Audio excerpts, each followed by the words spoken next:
This is Masters Cast, the first He-Man and She-Ra podcast. I'm Jon, also known as The Shadow. Today, Katy and I had the opportunity to sit down with filmmaker and friend and fellow Masters Cast listener, Daniel Benedict. He's currently running his Kickstarter for his movie Fall of Grayskull 2, with just hours left. Please check out fallofgrayskull.com for more information on how you can donate to the Kickstarter. We hope you enjoy the conversation that Daniel had with both Katy and me. Really quick, we are here to promote our Kickstarter campaign, which is right here. And it looks like we're almost to 46,000. We want to make Fall of Grayskull 2 Rise of the Horde. And yeah, we have 43 hours to go to raise $59,500. So I invited several of my, good friends to come on that I've met through the He-Man and She-Ra community. And just like, I'll just say this.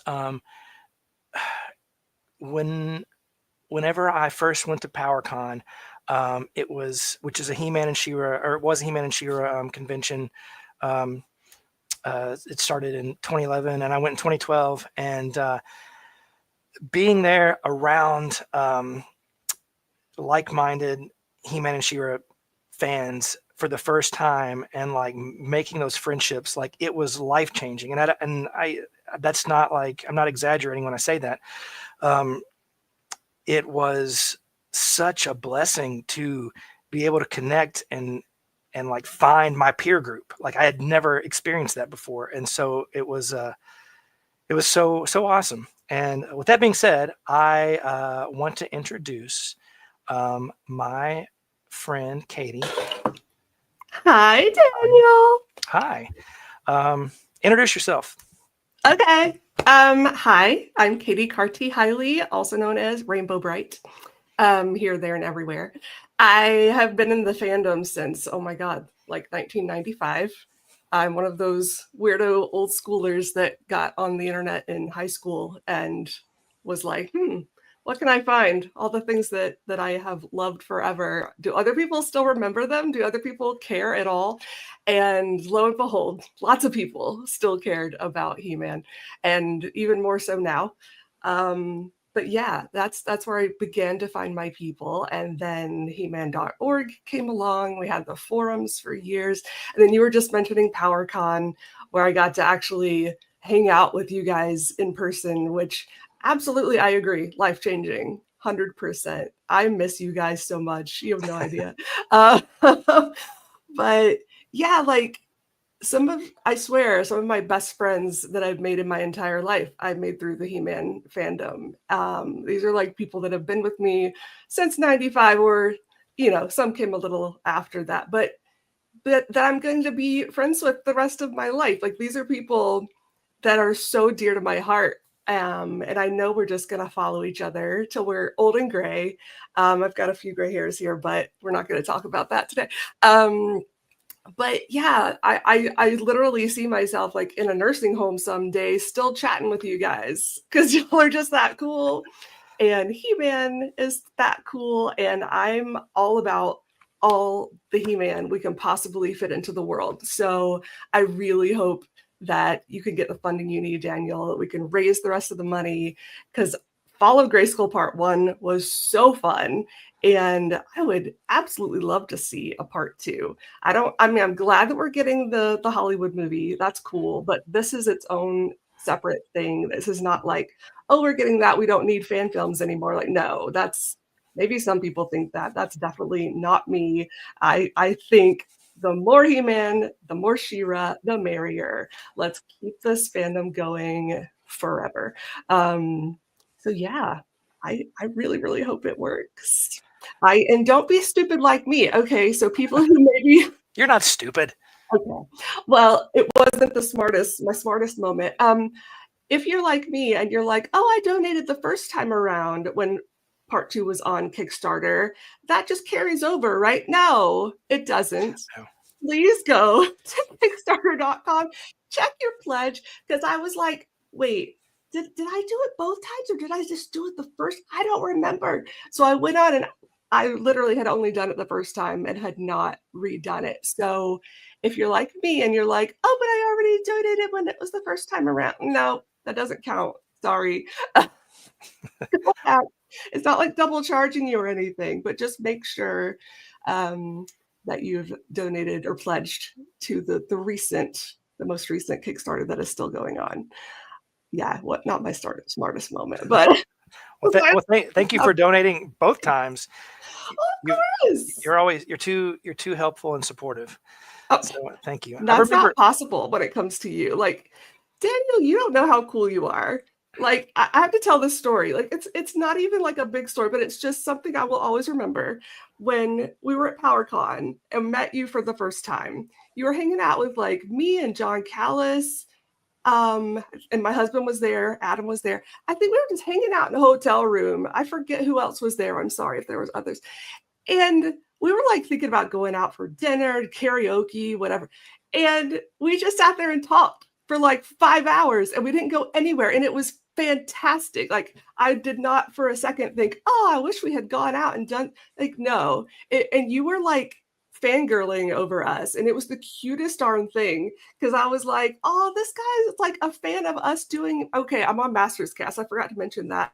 The He-Man and She-Ra podcast. So you had heard me on that. And you probably see me online on the forums or whatever. So you thought I was cool or something. And I meet you and I'm just like, no, you're the cool one. Like, why are you fangirling over us? Like, this guy is so fantastic. So I just had to throw that in there. Well, no, I remember that night. And that was one of like top 10 PowerCon moments of just like hanging out and just talking. And listen, like, I don't listen to podcasts like ever. Like, even when I was on Roast Google Dinner, like, I never listened to it. I just don't have time.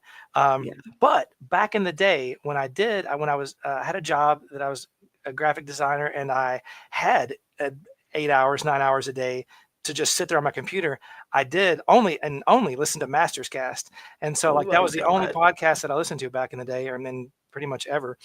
And you guys were like, I mean, still are like celebrities to me. You guys, like, hearing you, like seeing you guys in person and hearing your voices come out of your actual faces is just like meeting Alan Oppenheimer and hearing Man at Arms talk back to me in person, you know? So yeah. That is so sweet. And speaking of Jon Callus, he's going to be on later. Yes. I'm so excited. At 6 p.m. Central Time. So, I'll probably be asleep by then since I'm in Switzerland now. Yeah, how is that? How is that? I mean, it's good. Life's good here. Everything is kind of just calm. Like, people follow rules. There's not crime everywhere. I mean, not to say there's no crime in Switzerland, obviously, but people just like respect stuff here. Like, you ride on buses and trains and they're clean. There's not just crap everywhere. I don't know.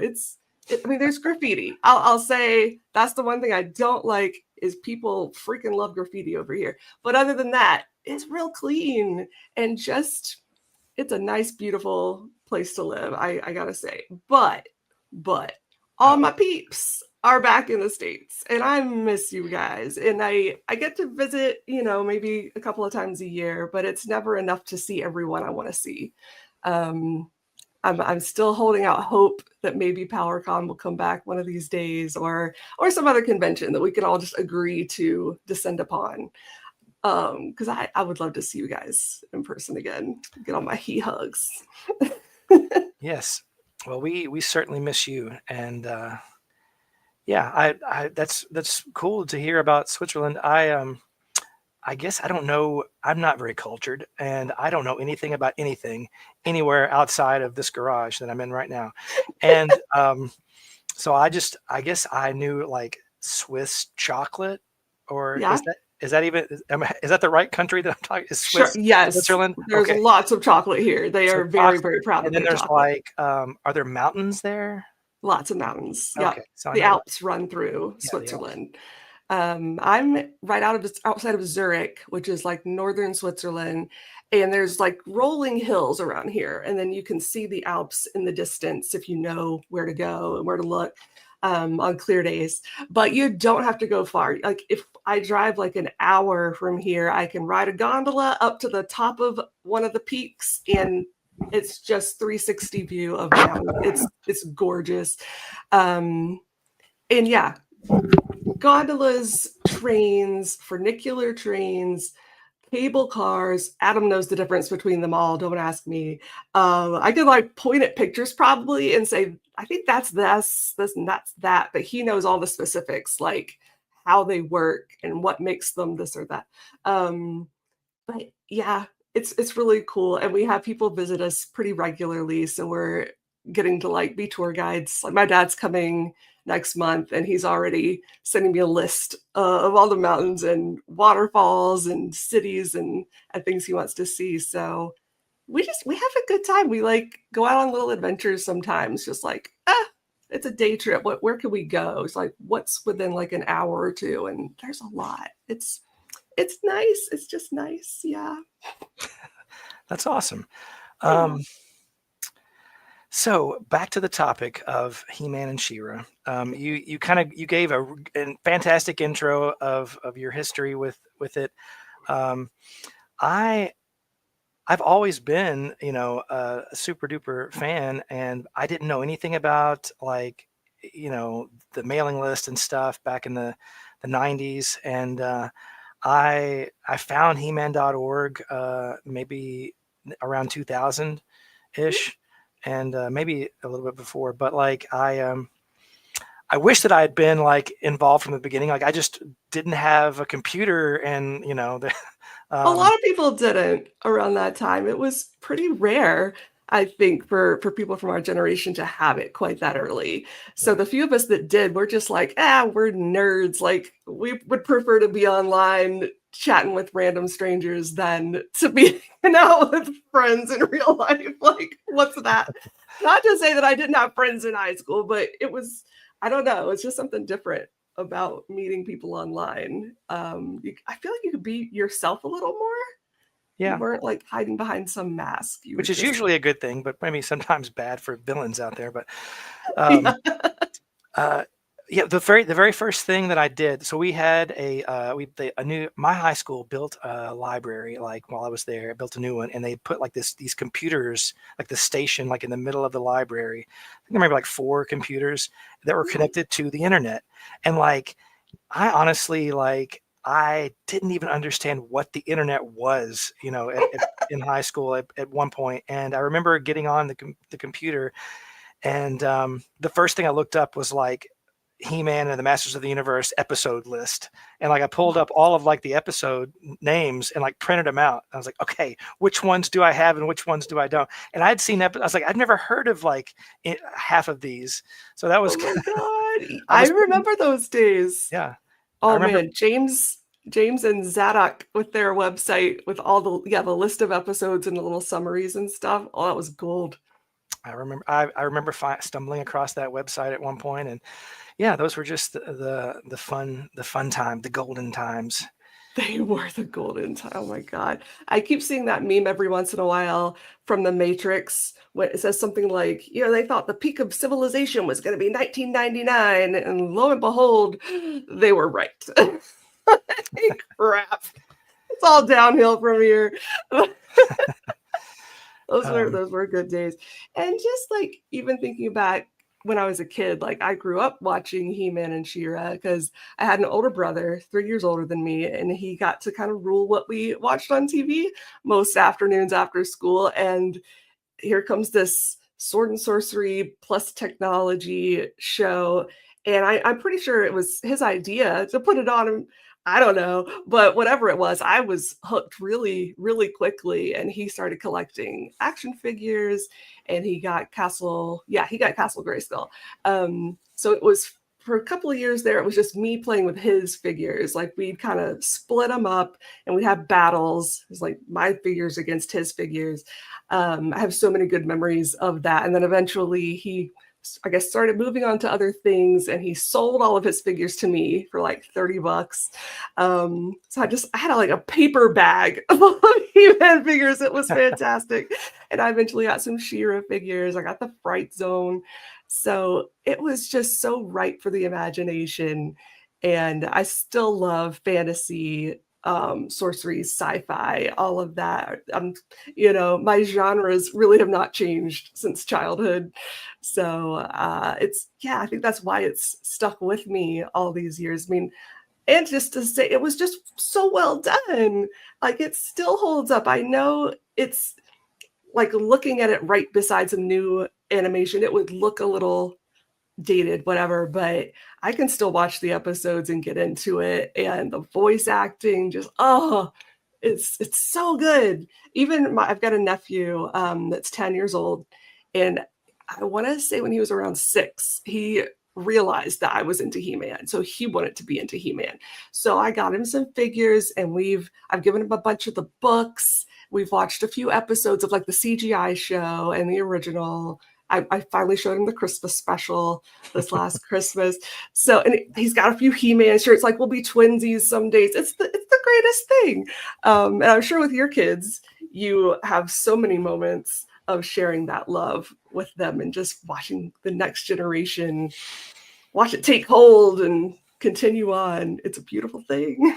It really is. Like I could not have said any of that any better than you just did. So, but you're not strictly a fan of He-Man and She-Ra. I mean, there's our other 80s fandoms that you are a part of and in love with. Talk about that for a sec. Well, it's not really a sore subject, but it's okay. So for some of you who don't know, I run another website, or not another, what am I saying, another? I run a website called rainbowbrite.net because I'm a massive fan of Rainbow Brite and also have been since childhood.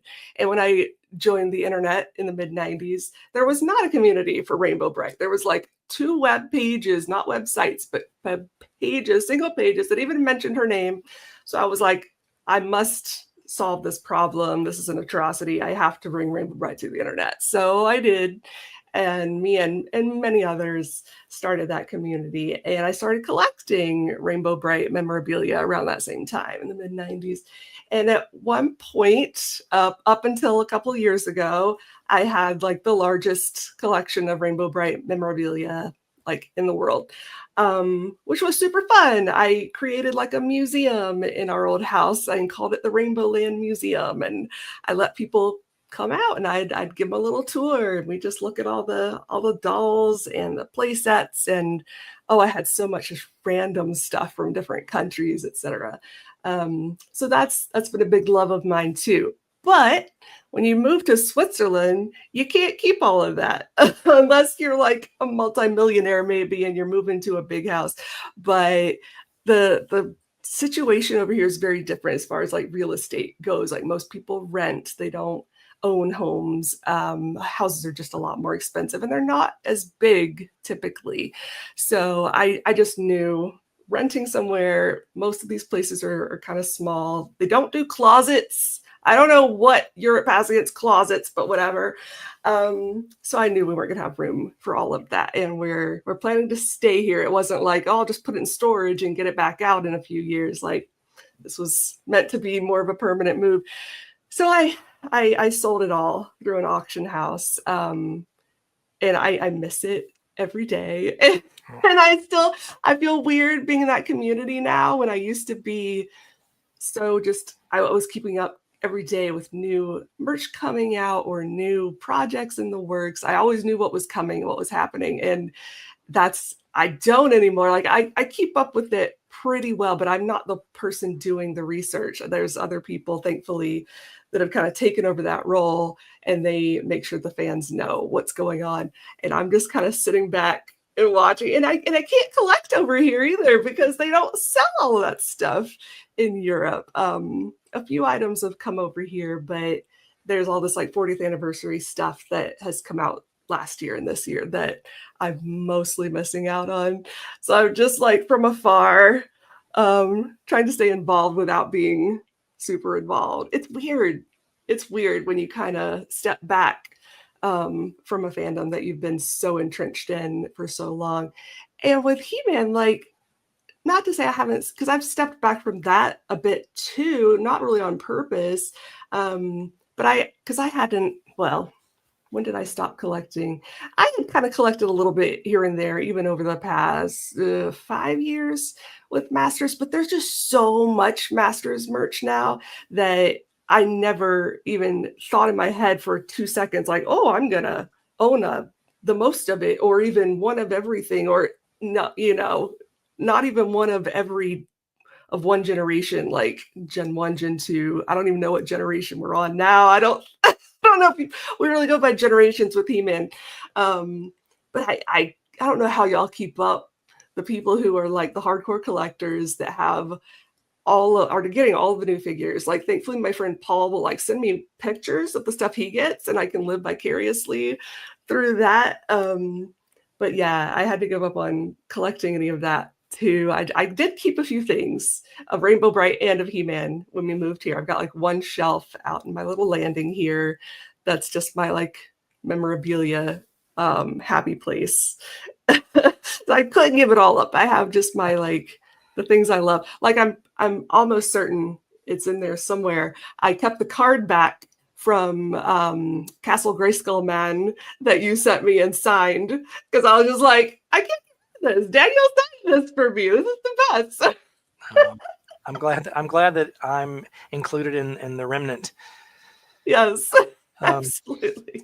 Well, that's yeah. I mean, that's kind of like a bittersweet thing that you just talked about. But yeah, but like, and as cheesy as this sounds, like, like that sort of thing, like it doesn't, I mean, it doesn't really exist so much in like the physical things that you have, but like in here, like, it's here. It's true. And so like you can sell all your toys. I mean, I sold all of my classics, to fund that trailer, and yeah, it's like it'd be cool if I had this character or that character to give it to the kids or whatever, but I'm like, like it's not ultimately what it's all about. Yeah, So they can't take away our memories. that's right. But and so also you there's so many layers to you. You are a very fun, unique individual. You also you you're musically awesome as well. And I try. I'm not so much anymore. I remember. Oh, go ahead, please. Go ahead. No, I can remember like years ago, like maybe on the He-Man.org forums, like talking with you and you sending over like some songs that you had done or whatever, and I was like, these are awesome. And so yeah, like I used to be in bands too, and I used to do music, but like life and moving on, and so like I haven't played a show in like a dozen years, and but so yeah, I had messaged you before this, and I was like, hey, can I play a song? Or well, actually, I asked you if you would play a song, and you were like no, but you did provide one for me to play on here. So like I want, in the spirit of a telethon, Yes. I wanted to have some musical performances, and so I have this, and I think I listened to it, and like it's awesome, and it kind of fits with what we're talking about, like the fandom and friendships, and just having like that like closeness over stuff that like companies really just wanted to make money off of, but in reality what they did was like far more magical. And Absolutely. yeah, here it is. Okay, here we go. When you're the best of friends, having so much fun together, you're not even aware you're such a funny pair. You're the best of friends. Life's a happy game.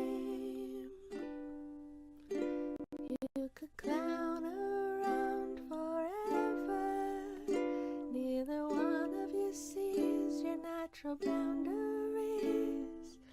Life's one happy game. If only the world wouldn't get in the way. If only people would just let you play. They say you're both being fools. You're breaking all the rules. They can't understand the magic of your wonderland. When you're the best of friends, sharing all that you discover. When these moments have passed, will that friendship last? Who can say if there is a way? How I hope it never ends. 'Cause you're the best of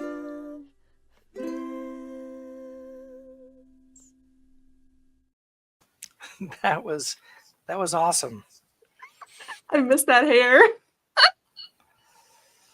Oh, wow. That was, And wow. also, hold on just one sec. Yeah, sure. Okay.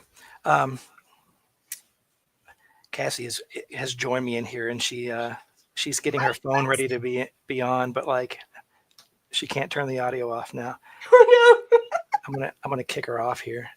I'm gonna ban from studio. So mean, banning my wife. There we go. All right. So that, first of all, that song was amazing. Everything you do is amazing. It was beautiful. Like I almost want to tear up when I listen to that. Like it's such kind of like a haunting sweetness. And if anybody watched that, then they saw in your room, I guess that was the collection you were talking about. Yeah. That was yeah. part of my museum. Oh, those were good. I mean, I was about to say those were good days. They were good days of collecting and fanning and loving. But that was during COVID. Those were also during really stressful days that I swear have like traumatized all of us to some extent. But that was why I picked up the ukulele. Was during COVID. I was just like, I got to do something to try to bring some joy to the world because, gosh, we are suffering right now. So I just picked it up and started learning. And yeah, the reason I didn't play anything live for you today is because I really haven't picked it up since we moved here. I do still have it. So I need to get back to that. I need to bring some more joy to myself and others. But that was, yeah, I really enjoyed doing that. And you sang for your I Have the Power music video that you did. That was part of the Kickstarter, right? For this? Last year I'd made several videos to help promote, and that was one of them. And yeah, that was a fun one to do. Thanks. So good. Blown away. I also learned the ukulele momentarily when Cassie and I got married. I didn't play it live at the ceremony, but I did. I was about to say I don't remember you playing it. I did record the song that she came down to on ukulele, and I have since forgotten every single thing. Right. Yeah. Once like you pick something so up, yeah, and then you don't do it, and then it's gone. And gone with all of my calluses. When I try to play now, it hurts so bad. But yeah. So what would you want to see? So if we reach this goal and we make this Fall of Grayskull 2, and it's apparently it's obviously like a Secret of the Sword type of movie, like Adora is bad guy, but like how does she she becomes She-Ra, et cetera, like that in mind, like what would you want to see in this movie? Like if you were in the writer's room and pitching ideas, what would you say to Rob Lamb? Ooh, I think I would want to see more Teela and She-Ra interaction. Because there was some interaction in the old Filmation, but just off the top of my head, I can't remember much. And I feel like they're both such powerful, amazing women that if they could just have a day together to just hang and really get to know each other, they would just be besties. And it would be such a power friendship. I feel like they could just take on the world. Like they could take on Skeletor, just the two of them. Like I love He-Man, but move aside. Girls got it. Oh. So I think that would be my like pie in the sky. I want to see those two just be together, just be better friends. I think so too. Yeah. Well, that's a good piece of advice. Just say I had a beautiful voice. Thank you. Yeah, that was Rebecca. That's so sweet. You got a lot of applause too.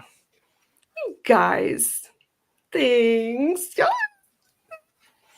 I don't have my cat to sing to every night now, so my voice is like, what are you doing with me? You gotta use me or you're gonna lose me. So I gotta start singing to the dog, I guess.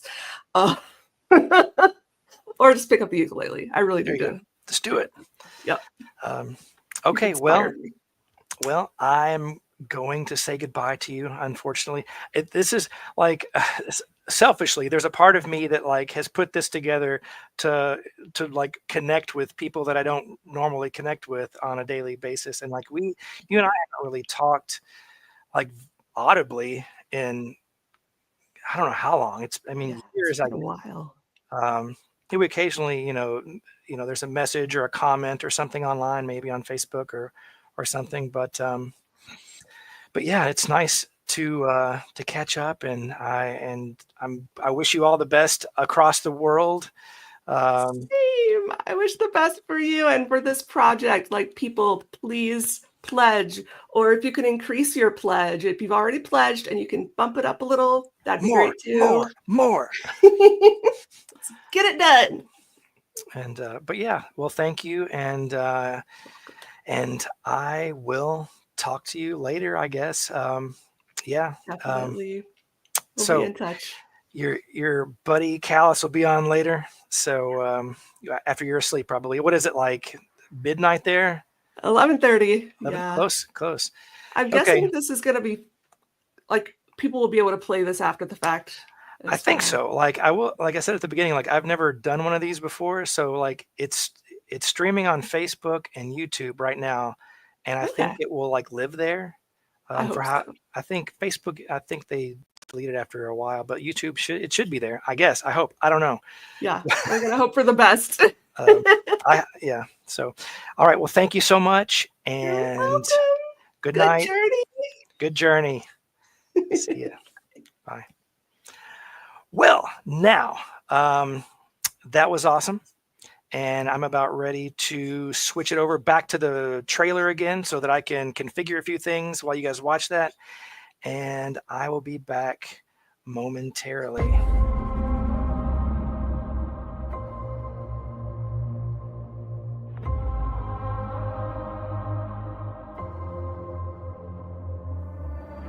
Have you ever wondered, why are we doing all of this?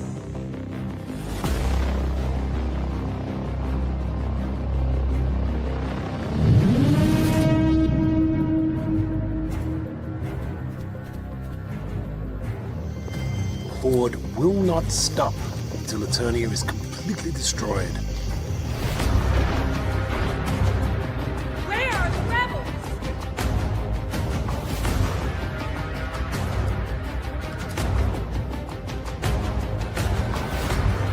Only the king and queen, the sorceress and I knew the secret. I have a sister. You must destroy the Horde.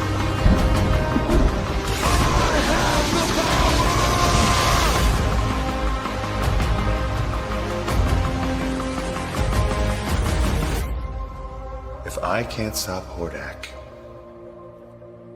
who can?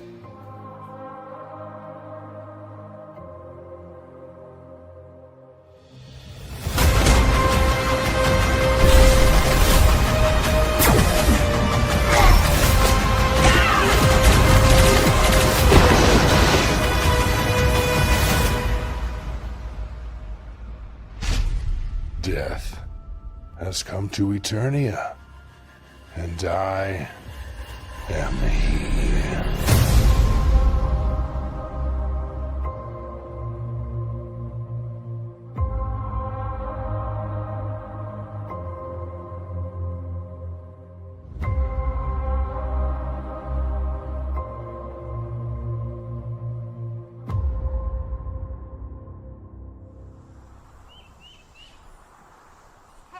Hey guys! What are we looking at? All right. Now it's time for the man, the myth, the awesome, amazing, wonderful legend of Masters Cast and the He-Man community, John Callus. I don't know if I can live up to that introduction. Hey, man. Hello. How are you going to follow Rob Lamb? Well, that's what I was saying. I was like, maybe I should just go watch Looky Lends a Hand, because that is one of my favorite episodes. It is a good one.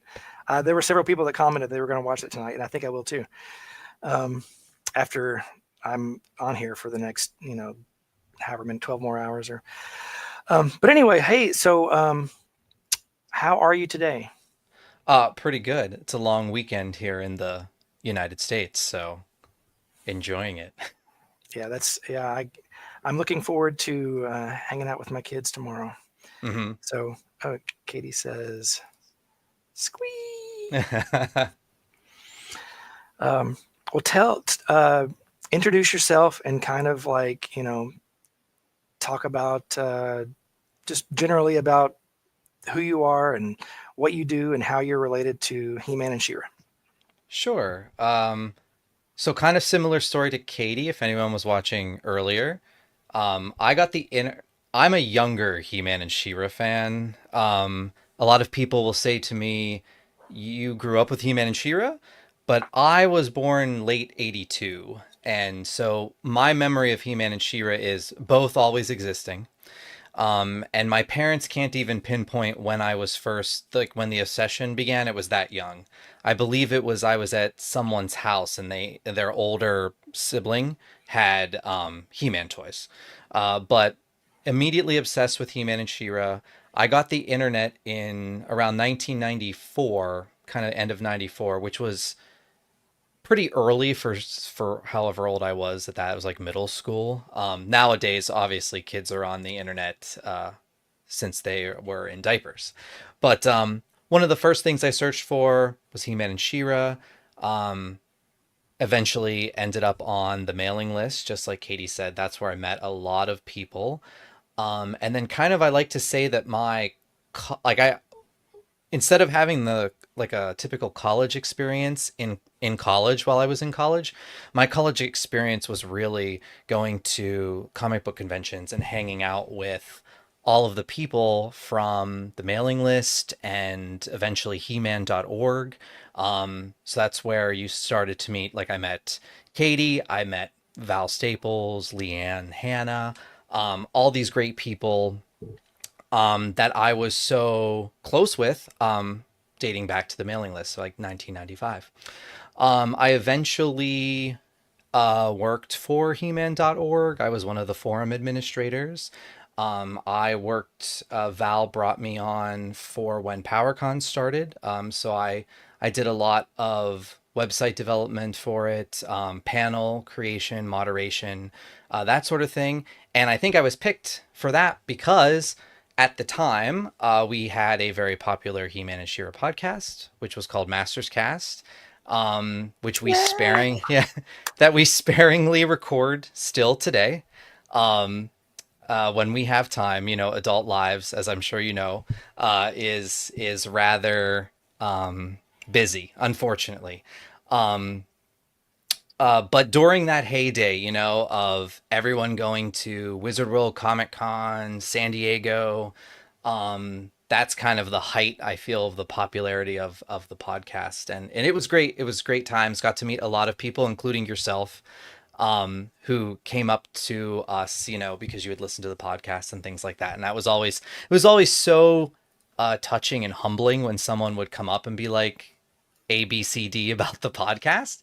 That was always really cool because it was really just our intention to be like fans talking about, you know, what we love, which was He-Man and She-Ra.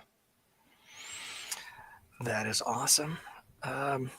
I just like you were watching when Katie was on, so I'll just reiterate that again. Like, you know, back in the day when I was a graphic designer, I would sit and listen to Masters Cast and just, you know, and like her, like when I met you in person, I was like, "You're John Callus from Masters Cast," and you had me on. I think one time when Castle Grayskull Man won, and it was like.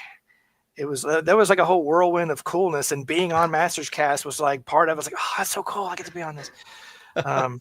So yeah, I appreciate you. And I think that you are an absolute amazing addition to the He-Man and She-Ra community, and always have been and always will be. Oh, well, thanks. That means a lot that you said that. I just, for some reason, you know, I enjoy, let's say, right, a lot of properties like everybody does, but nothing has ever stuck with me, or I've been as, I guess, obsessed with than both He-Man and She-Ra. I don't know what it is. There's just something special about when it just hit right at the right time for me, I think, somehow in the 80s. Yeah, you're you said it always existed, I guess, for you. I can remember when it started to exist because I was born 2 weeks into the end of the 70s. So I was born in 1979. And so I can remember the first time it came on TV and the first time I saw the toys, et cetera, et cetera. But you like the New Adventures of He-Man probably more than most that I know. Yes. Yeah, like I remember my mom, I think, saw that there was going to be a new He-Man show. Like, you know, you remember newspapers? Newspapers used to have like their own weekly TV guide kind of section in the newspaper, which would list when things were going to be on the local stations. And I think that she saw New Adventures of He-Man coming out. And I watched it. It was odd because it's not like I loved it per se as a child, but I really liked a lot of the toys. Like I had most all of the toys, especially the role play ones, the like electronic skull staff and the electronic power sword. Like those were just fantastic toys. But it's kind of like it just went with like every year since I taped Secret of the Sword on USA Network. Every year I watched Secret of the Sword, like nonstop. Like it was like a ritual. So it was just kind of natural that I would watch the New Adventures of He-Man, still watching Secret of the Sword, and then still watching Secret of the Sword up until like the new 2000X cartoon came out. Like I literally it was just something I watched every year. I liked the New Adventures toys. I only ever saw the one episode that came out on like a VHS tape that they sold at Baby Toy. But I did like the toys. I had the Starship Eternia and the main first roster of characters, and it never stuck with me. I guess maybe I was able to see the show on TV. I don't know if I just didn't know where it was airing or what, but like I never could find it. Pre-internet, how do you get your information? You just watch TV until something comes on, or like check the newspaper, like you said. I probably would have been more into it had there been a cartoon to watch. But yeah, then 2000X came along. What was it? 2001 that the cartoon came out, or 2? I think it's 2002. Did the toys come out a little bit before the show? A couple months, maybe. Yeah, a little bit, because the first wave of the toys came with a VHS tape of Filmation episodes, not the Mike Young show. I remember that. Like the videotape was literally like taped onto the like, He-Man That's awesome. card. I think all toys should have that, literally. But that was a wild time because we had the Mattel released the commemorative figures.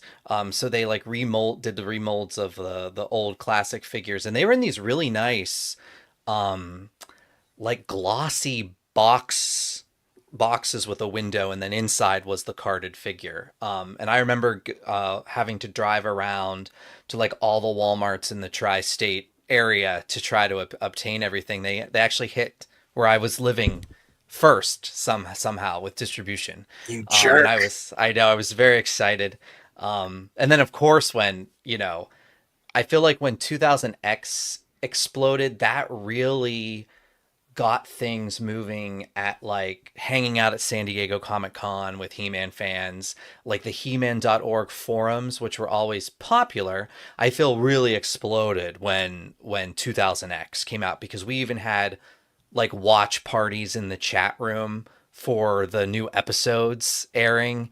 So there was like a core kind of group that was always in the chat room watching on Cartoon Network as they aired, and then we'd be in like talk back threads, and it was just a really exciting time, because unlike today where, all the new stuff, it just drops all the episodes right on Netflix, and I'm done with them before I even start work in the morning if I wake up early enough. But you had that, anticipation and not knowing what was going to be in the episodes, and so much fun. It really was that was the golden times, or one of the golden times. I still have my VHS tapes where I taped each episode on off TV. Mm-hmm. And I just can't get rid of them, because it was, it was such a cool thing. I can remember the very first time that I watched when they released the trailer for the 2000X show. It was maybe one of the most glorious things I ever witnessed. It's like, this looks amazing. And, yes. But yeah, that was, I found He-Man.org around the commemorative time, like around the end of the 90s, early, maybe probably 2000. Mm-hmm. And that makes me mad that that they released all of those around you. I found one Zodak just misplaced on a bottom shelf at a Walmart, and I was like, well, I'll get it. And it's kind of funny, because years later I couldn't find any of the origins, and in Target I found a misplaced Zodak sitting on a bottom shelf. I was like, well, I got to get this too. It was meant to be. It was meant to be. Poor Zodak, just some kid thought about getting him, and it was like, don't know if he's a good guy or bad guy. Let's just he's just too confusing of a character. Make up your mind. So if people watch or listen to your podcast, they probably have heard you talk about the new official movie. Yes. Have you talked about that? Yeah. Yeah. We haven't talked about like the new stuff that leaked, but I think we did an episode or kind of around when the first images of like Prince Adam came out. Okay. What do you hope for? What do you think? So and I don't even know if I was ever supposed to say this, but I got to see a script that's not the script for this one, but it was like an earlier draft that I guess they used as their jumping point. And I didn't particularly care for it, and I didn't have long enough to read the whole thing. It was like kind of like one of those, here, take a look at this, and then we have to take it right back from you, in person type deal. But I see some elements in that, right? Their Earth is there. It was in that script. I have some faith with the director, though, and they did do rewrites, that maybe they'll curb the Earth part a bit. They even have it on Mattel's website, so I don't think it's a spoiler, that, basically something happens when Prince Adam is very young. They hide him, or he gets catapulted to Earth. And then they have to reunite him with the Power Sword. And that makes perfect sense with the footage that we saw leaked.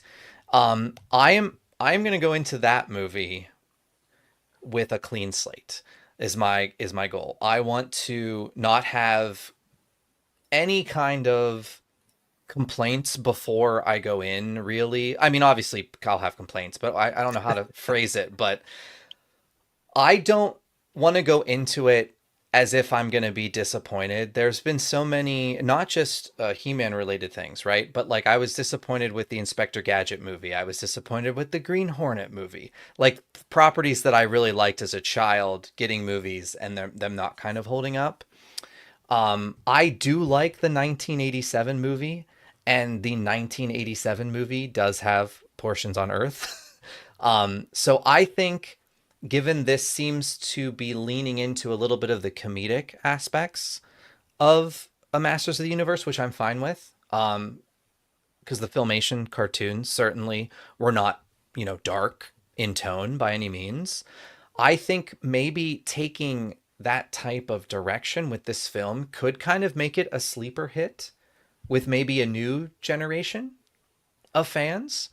If it's kind of like Marvel movie, but for 12-year-olds, if that makes sense. And I can still enjoy that. If they have a transformation sequence, I think as long as I have a transformation sequence, they are going to at least get me to see the movie more than once on the same day. I think that they will. I can, I'm pretty hopeful that they will. Yeah, I know what you mean about like not going in with, or trying to not have any disappointments going into it. Because you kind of self-sabotage yourself at that Yes, point. exactly. And like, you have to kind of just like shake it all off and be like, let's just, no expectations. Let's try to have fun and enjoy it. That being said, I hope that people, when they watch Fall of Grayskull 2, Rise of the Horde, has the same mentality. No, we won't let you down. I go into every project of He-Man and She-Ra with a better attitude than I go into other things. Like I haven't liked a Batman movie really, truly since like Batman Forever. But I still go to every Batman movie in hopes, right, that it will finally be a Batman movie for me, right? So I think whether you liked, let's say, Fall of Grayskull 1, right, or not, like go into Fall of Grayskull 2 as, let's see what they're doing, right? Like, let's see what the idea is now. I feel like you have broadened your horizons, if you will, with this project. Like even Rob Lamb, involved, like that's interesting on how the tone will be, for your project. And I felt like your trailer for this one, for me, had a bit more of a Filmation tone, than your darker, Fall of Grayskull. Yeah, that's the goal. Like, back then I was, all about horror movies and stuff, and I still am, but like that's kind of my background. And so, and I feel like maybe around that time, like everything was like dark and dismal and gritty and stuff. So I guess maybe that just rubbed off on making this. And well, and a lot of people like that version of He-Man, though, right? Like I was talking to some other friends recently, and I stated it's really hard to judge what a Masters of the Universe fan wants, I think, because you have people who love the like barbarian early mini comic, type He-Man, right? And yes, Batman Forever is awesome. But where was I going with this? But like I wasn't in, as someone that was born later in the game, right? Filmation was what shaped, He-Man and She-Ra for me. So like I feel like it's hard to pinpoint what a fan of He-Man wants, because there's so many variations, offshoots of media that we've received throughout the years. Variety will help you hit different audiences, That's true. Filmation is definitely, kind of my mythology as well. And so it makes me happy to hear you say that you got a Filmation vibe from the trailer.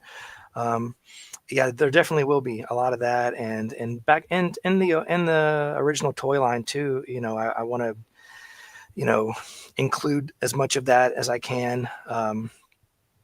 But there is a Prince Adam, and he turns into He-Man. That's just how it is. And but yeah, it's definitely going to be a much lighter tone. and because I have kids now, and like when I go to the movies, like or watch a movie, I don't get to go to the movies. What am I talking about? When whenever I watch something, I I almost like I almost watch it from like the kid inside me watches it. Like I can't get, like, if it's drama or like too sarcastic or satirical, or I want to watch something that's fun, that makes me feel happy, that's exciting, that's like that's what I want to watch, and that's what I want to make, and I want my kids to be able to watch this and get that same feeling that I got watching the Filmation cartoon, but in live action. So yeah. Well, and it's good too that you're including She-Ra and the Horde elements, because, well, I guess the Horde gets love, from recent Masters of the Universe things, but I do feel that due to the rights issues, obviously, that kind of entangle the She-Ra end of the property, I think it's sad that there's not a lot of integration in the current media. Like, She-Ra was not in Revelation. He-Man was not in Princesses of Power. So it'd be nice to have everything, coming back together as they should. Yeah, that's my goal. There's a lot of inspiration from Secret of the Sword. Of course, I'm leaving it up to Rob to write whatever he feels needs to be written. And but yeah, I love even in the She-Ra episodes that were crossovers and back in the day, and even in Secret of the Sword, like maybe the Christmas special at the end, you got like a mix of everybody. But not enough. And Yeah. like, well, like Katie said earlier, she was absolutely correct. Like, Teela and She-Ra really have no interactions. I mean, it's very, very, very minimal. So even something like that it was never really explored. The two powerful women warriors of the franchise, right? They really never, and maybe they thought it would be too much, or something in the 80s. But I think that dynamic would be interesting today for sure. Yeah, maybe they were thinking like, oh, we need to focus on She-Ra. We don't want Teela to take away from. Yeah, it was probably like that. Teela already sold her action figure. We need to sell these. Yes. Brett says cross-pollination. There you go. I also, speaking of Secret of the Sword, I have to give you props, although you already know this because I texted you, I think, immediately, what like Katie did about your cover of I Have the Power, the Secret of the Sword theme song. And it was like my most played song on my Apple Music of that month. Thanks. Yeah, that was really fun. It was meant, I was trying to come up with, I had like a list of like different ideas for supplemental YouTube videos to like go with the Kickstarter to keep the momentum going and stuff. And but that took on a life of its own. I like became kind of at that time like more excited about that video than the Kickstarter kind of. But no, that was awesome. I love working with Tuesday Night. We did the Bloody Man together, and she's amazing, and amazing voice, amazing talent, actor, like so. And she's going to be in Fall of Grayskull too, as Queen Marlena. So even just the production value on it. I mean, like I was amazed. It's like, I feel like no expense spared. Like it was such a professional reimagining of like what it would sound like today. Production wise, like it's just so good, and I hope everyone goes and downloads it if they haven't. Thanks. Let me give props to Jonathan Evans, the guy who did all the music for it, and Michael Dunn, who helped me shoot it, and Jared Tanner, who worked the audio magic. He's a friend of mine who lives here locally, who is like the master. He's the mastering guy when it comes to like music and audio. So he really made it sound like super professional. So thank you for the compliment. Yeah, You're welcome. It's gotten some traction. Let's see, where are we at here with Kickstarter? Let's see. How do I share a screen? 46,600. 302 backers. Awesome. It's looking good. I want to say, I don't know if other people had this. Katie had mentioned it. I also thought that I had already donated. Yeah, well, we did the one last year, and we didn't meet the goal. And Kickstarter's all or nothing. So, like, if you don't meet the goal, it's like, psh, done. And so we had to, when we relaunched it, we started from scratch. Okay. So I guess, man, maybe I should have, like, made it, like, it might, I'm just saying, it might be something you want to clarify. Because I mean, I went in and after Katie mentioned that, and I was like, I should go check mine. But I believe I was in the same boat. So I don't know if other people may have thought they did because they backed the last one. Yeah, I need to post an update. I can still message all the previous backers. Oh, awesome. But okay, so let me look at my notes. I have so many tabs open here. So if so you mentioned, when you were introducing yourself, you were talking about your history and connection with the fandom or whatever. PowerCon, that's where you and I met face to face for the first time, right? And I have, yes. I'm still going to work on that montage video of like me coming up to you with the camera and you. Oh, yeah. It's become like a tradition for us. But so did you go to 2011, the very first one? Yeah, I was involved with PowerCon from the very beginning. And I was basically would just do any type of odd thing, I guess, with it that Val needed some help with. But mainly I was responsible for the website and panel moderation. Personally, for me, whenever the second year, I kind of like, hey, Val, you need someone to do video. So like he allowed me to do that. And I've been doing video ever since. And like, but having that position and you having yours, like I loved it that I got to like meet all of my heroes kind of like on a one-to-one, not just at the table at the booth, but like, Oh yeah. Like, I mean, do you share in how like awesome and surreal that was? Like, yes. So I think it was the first PowerCon. I did the Alan Oppenheimer, Melindy Britt panel. So the voice of Skeletor, voice of She-Ra. And that was just so surreal to be like backstage, right, with them in the green room, just talking like we're friends. And, Melindy Britt was asking me about, myself and things like that. And I was just like, this is so weird. Like, this is the voice of She-Ra. I grew up with this. And then to actually be the one to kind of presenting them to the fandom, because they hadn't done any other conventions. At least Melindy Britt hadn't. I'm not sure about Alan Oppenheimer, but I don't think they had done any conventions before PowerCon. And it was just amazing to me that I got, as a fan, right? As someone who just loved He-Man and She-Ra as a kid, got to host a panel with those voices. I mean, that was definitely a highlight. Getting to, I did panels with, I think, Larry DiTilio, Dean Steffen. He was the head writer on 2000X.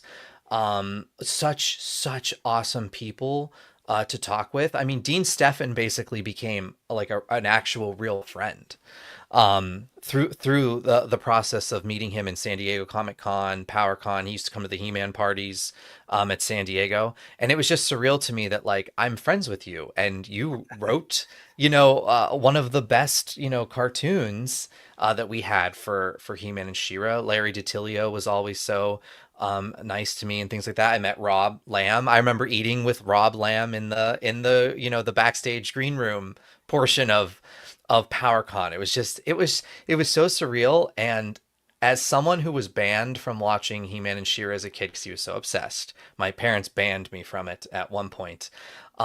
It's kind of surreal to them that not only has the obsession lasted, but that I was able to be involved in some level and interact with all of these people. It's bizarre, and I have to say I don't think he gets enough credit for a lot that he's done, and that's Val Staples, because I wouldn't have had these opportunities, including I once got to have, and this, I'm not trying to brag, but I once got to have like dinner with Lou Scheimer.